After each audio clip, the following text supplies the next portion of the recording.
Alors aujourd'hui, j'aimerais vous parler de ce qui m'a amené à prendre la décision de faire mon alia. Faut savoir que mon mari a toujours voulu faire son alia et moi un peu plus réticente sur le sujet.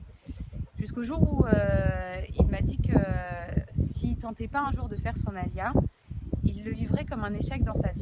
Et c'était malheureux à entendre parce que tout allait bien dans notre vie, on était heureux, tout allait bien. Et de me dire que mon mari penserait vivre un échec si un jour il n'essayait pas de faire son alia, bah, je me suis dit ça tient un peu entre mes mains. Et on a eu la chance de croiser Shalom, qui nous a proposé de participer au séminaire de l'Aliad Group. Alors je me suis dit, bon, bah pourquoi pas, ça va montrer qu'on va faire le pas de savoir qu'est-ce que c'est exactement, la curiosité. Et voilà, c'était dans l'optique de faire l'Alia, donc on y va. Et ce séminaire nous a apporté beaucoup de réponses aux questions qu'on pouvait se poser.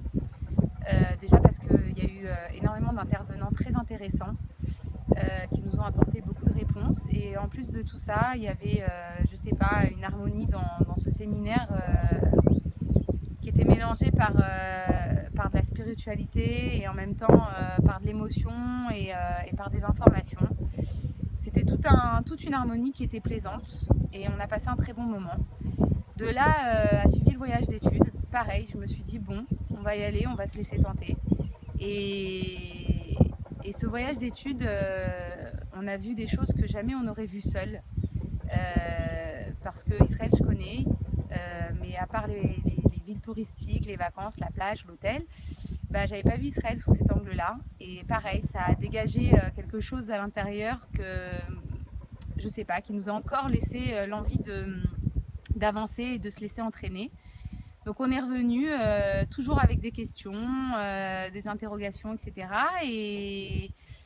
Et puis jusqu'à qu'on se laisse emporter et qu'on monte dans l'avion pour l'Alia. Alors aujourd'hui, peut-être que la réponse à savoir qu'est-ce qui m'a amené à faire mon alia, bah, je ne l'ai pas directement. En tout cas, une chose est sûre, c'est que si j'avais pas fait le séminaire et si j'avais pas rencontré Shalom, je ne sais pas si je serais là aujourd'hui. Donc, à un moment donné, peut-être laisser les questions de côté et se laisser emporter par le vent et d'aller au moins à ce séminaire voir ce que ça peut apporter. Batzlacha.